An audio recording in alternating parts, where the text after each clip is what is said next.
Welcome back to Nova. If you use this software, there's a very good chance that you use it for mapping out hotspots on fires. After all, this whole software was built for firefighters to map out wildfire areas, find where the hotspots are, and get fire crews to those hotspots to mop them up before they turn into something bigger. We're not doing that today, despite the fact that, well, California is on fire at the moment. It is AQI of about 125 right now. It is hot, it is smoky, it is miserable.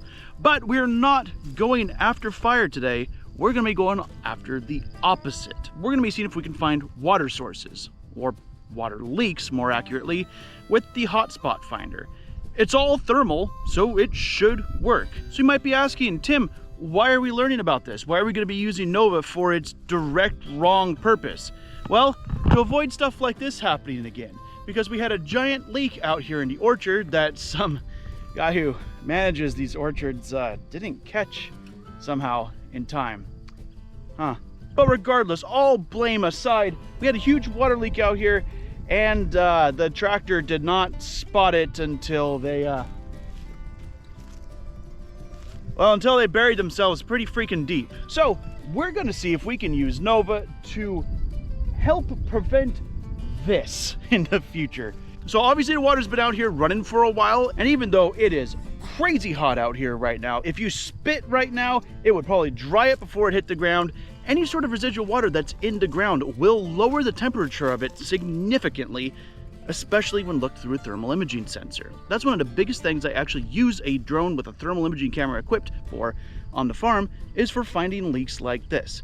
But that involves me flying up manually, looking around for it. I want to see if we can use Nova, because imagine on some of these other fields out here that is nothing but buried drip. We're talking hundreds, if not thousands of acres.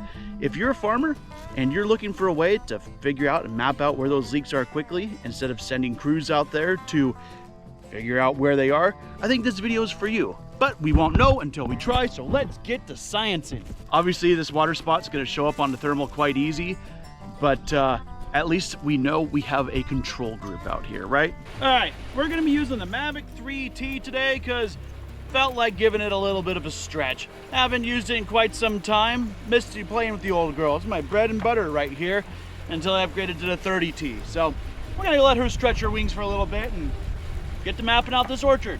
So all I've done is create a mapping mission, told it that I want to use both cameras, and just setting it off to go.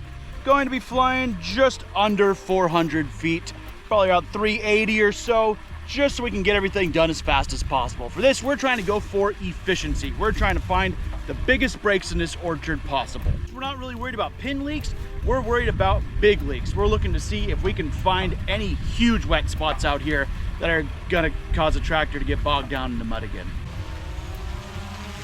Off we go. All right, nice, quick little ortho map. We're gonna bring it in and land it and go get out of this freaking heat. Good Lord.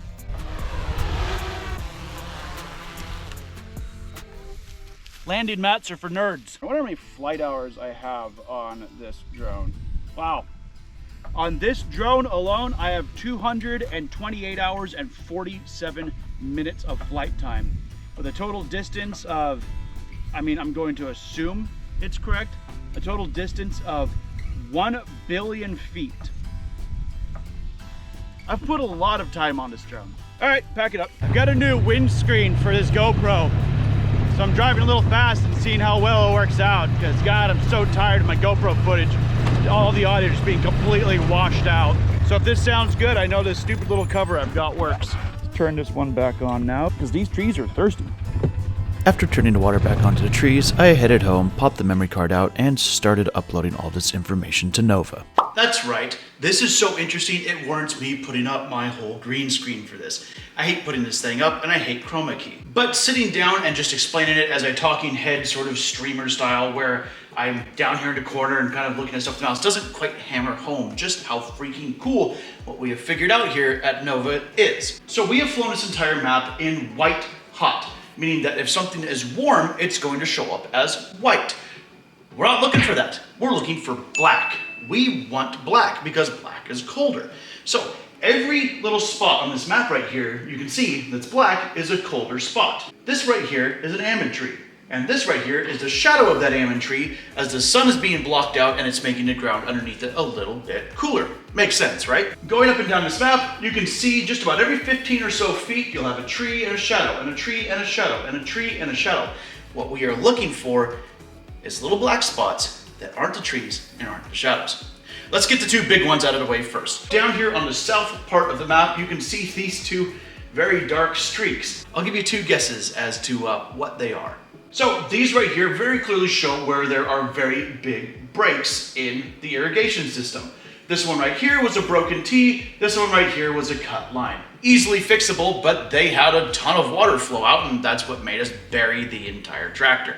So on a normal scenario, these right here would be very easy to pick up. Even if you're just driving around the orchard, you should be able to figure out what is going wrong with this. However, it shows up like a giant glowing black beacon to us on the Nova maps. But let's get it a little bit smaller. Look at this spot right here. Can you see where the leak is? There's actually two, side by side. So I'm obviously filming this in the future because I know all of this, but past Tim, he hasn't gone out there and looked at this stuff yet. He doesn't know that he's about to use Nova to stumble upon two micro leaks. These two spots right here. This is a micro leak. It is actually two tiny pinprick sized leaks that have been chewed in the hose by mice or something probably, and they are buried in the tall grass, meaning I can't see them from the road. Using Nova, I very quickly figured out that there is not just one leak here, but two, because you can see how it is very clearly leading from the middle of the berm and spraying out into the road. Now, if you're not excited about this, you should be, because this has some really cool potential in the agricultural industry. I farm about 2,000 acres total of farmland. Not all of it on drip like this, but a very large portion of my acreage is fed water by tubes such as this. Whether they're big tubes that go to sprinklers or tubes that go to micro sprinklers, or they're buried under the ground to feed the roots basically right where they are, we use a lot of tubing just like this on the orchard. But one of the big problems with buried drip tape is that it can get tiny little nicks in it. It's pretty thin stuff. And those little nicks mean wasted water. Now, the normal way of going and checking for all of these leaks is to walk around or drive around out there and see if you can see the water as it comes to the surface. And then you generally have to turn the water off to go out there and fix it, unless you want to get really, really muddy because you're gonna be working on drip tape under pressure. What this has the potential to do is to make it so you can map out acres upon acres upon acres of fields very, very quickly using a thermal drone, which will pick up on just those tiny little specks of water that come to the top. This will print you off a perfect orthomosaic map that you can then share with all of your employees, share amongst your team, to lead you to exactly where those leaks are. So there will be some false positives on the map. We're working on it. Obviously, you look here and you're gonna see, oh, that might be a leak right there. Flip over to the regular orthomosaic map and you'll see that it's just a big plant. Now, pull back the curtain a little bit, then we'll get back to past Tim and his adventures. This is something new to all of us, and we're really trying to see how we can make this better. So for now, if you are in the agricultural industry and you kind of want to experiment with Nova, go ahead and reach out, try out their orthomosaic builders, try out their infrared orthomosaic builders. I think you'll like it, but hopefully this will be one of many videos we do on this topic to see how Nova can benefit your farm. Got our map, we got 15 rows to go, and we'll come to our first really big dark spot. So let's go see what it is. Here's 11 and 12. Let's see what this looks like on the map. This is 11 and 12 right here. It's definitely showing more thermal signatures, but not all that much because it's pretty green, but there's still not a lot of heavy material right here. Let's continue on to 14 and 15, and you can see there is very much a bunch of green material right here, and it is showing up very, very thick on the map. This is telling me it doesn't look exactly like a leak, but it is telling me this needs to get mowed. But I have a feeling we're gonna see why it's not been mowed all the way down at the end. So that's good to know in the future for picking out in between water spots and weeds, how they look like on it. These were they were showed a very, very dark spot, but it wasn't solid, if you know what I mean. All right, so that one little dark spot we are looking at on the map shows it's in 16 trees down this road. So let's go try and find it. All right, so it appears that this is not so much a leak as it is just a big bed of morning glory or bindweed, whatever you want to call it. You can see all the way down this row, most of it's dead except for this one big patch right here. But this is tree 16 and pretty sure not seeing any big leaks here. Ground's not all that soft, but it is definitely the largest amount of living material on the ground right here, except for that spot right up there. But guarantee you, this is what we saw. All right, let's go check out another spot. All right, so I'm actually really excited. I pulled up here and could immediately see the leak. And there's a very good chance I would not have caught this if it wasn't on the thermal. So you can see, telltale sign of a leak. Everything's a little darker around here, meaning that it's had some water on it, so it started to kind of rot and mold.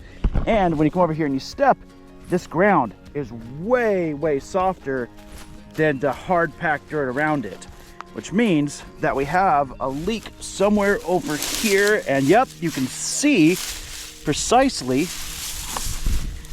where it's at. That hole right there is not supposed to be there. This is one of the drip emitters right here. So the emitters are spaced every 36 inches or so, but they're only on one spot. So something has been chewing these lines, and we have water coming out of here where it shouldn't be. So just to kind of show exactly what I mean, and to show I'm not pulling your leg, I'm gonna go turn the water back on this really quick. I'm gonna come right back and you're gonna see exactly what this leak looks like. Just gonna put my shovel right here so I know exactly where to come back. All right, went and turned the water on, and turns out there's actually two leaks in this. Look at how small these leaks are. I mean, up close they might look really big, but when you're talking about 70 acres and these being buried into weeds, because you got to remember, it's pretty obvious when these are right up on top now, but when I found this, that's what I was looking at, with weeds on top of it. You can't see those weeds from the outside. So the standard way of driving through and looking for leaks in orchards is to basically take every other row and drive through and look to the right or left and see if you can spot any leaks. That's exhausting and burns a lot of fuel. With this, I think I had the drone in the air a total of 10 minutes, and it took not all that long to process all the images, and it found this whole spot right here. That's pretty dang incredible. Now, the only thing to do is to fix the leaks. Cut both the leaks out, put a nice little coupler on there, and boom, get a little bit wet, but hey. Ironically enough, while I was fixing that one, I look over and I see this one, which I wasn't really paying attention. I can see this one with my open eyes, but didn't realize it until I was looking on the map trying to drop a pin for that. And then I was like, there's a dark spot right next to it. And I look over and I go, son of a gun, there's a leak right there too. I never claimed to be brilliant. Well, that's pretty dang cool. That is not what I expected to do when I set out to create this video. I mostly wanted to show the big breaks down there, and instead I found 2 micro leaks. That's how effective Nova is, I guess. All right, so now we have come out to the beginning of our video, where tractor sunk in the mud. We can clearly see on the map that there are some dark spots, that this is quite saturated with water, even though it's pretty well dried up now. But we do have some really good information. If you look at the map, there are just a couple rows over that way, there's another very dark spot, and that spot has not been mowed, and it does not look like any of the other ground out here. So let's head over and see if we can use Nova to find the break right over there. And I have a pretty good idea, because if you look at the map, you can see right in the middle of those 2 dark rows, there is one spot where it's darker than most. It looks like the water's flowing off the top of the berm and flowing into the rows. So we know we've got a pretty good break right in that one line. So let's head on over there and see if we can find it. According to the map, it should be around the 12th tree in this row. And you can very clearly see the mower stopped over here for good reason. This is another one of those ones where it's like fairly obvious. But when you don't have many people out here to check this every day, it can sometimes get hard to come out here and take a look. Yep, this ground is pretty spongy, but you can clearly see exactly where the water was coming from. So we had a broken T here. I remember it now. My dad has mentioned that we had a broken T, so obviously he must have come out here and fixed it, because it's all put back together now. Nothing's looking too broken at all. Sit there and go like that. We'll turn the water on, double check, but you can see where this was obviously flowing water all the way out, down there, all of this right here is mud. So obviously this one was fixed and would have been a pretty easy find, but it just goes to show, again, how effective Nova is. We were able to pinpoint exactly where that leak was coming from on the map, walk straight out to it, and double check it. And that map was flown, again, when the water had been off out here for quite some time. So all in all, I'd say the use of Nova out here in this orchard has been really, really great. We're able to find tiny leaks, we're able to find big leaks, we're able to get out there and pinpoint them and save a lot of time. Save a lot of time of me having to drive back and forth around this whole orchard. If I was to do this in the future, I'd probably turn the water on for about 2 hours per block and then fly it, and that should really help us pick out on any big breaks, because it's, instead of the water starting to spread out, you're going to be able to see those big breaks, or probably even the small ones, a lot easier, and you're going to save water while doing it. So that's what I think I'm going to do one of these next times, is I'm just going to come out here, turn on each block for 2 hours, and then come fly it and see what I can pick up. In the meantime, if you enjoyed this informational episode on Nova, don't forget to like, don't forget to subscribe, so we can keep these great videos coming to teach you guys how to use some of the best drone software on the market. If you have any questions at all, don't be afraid to reach out, either in the comments of the YouTube video or reach out directly over at our website. Additionally, we've got a bunch of different videos breaking down all the different ways you can use Nova right here on this channel. Thank you all so much for watching, and we'll see you next time. I'm gonna go get out of the heat.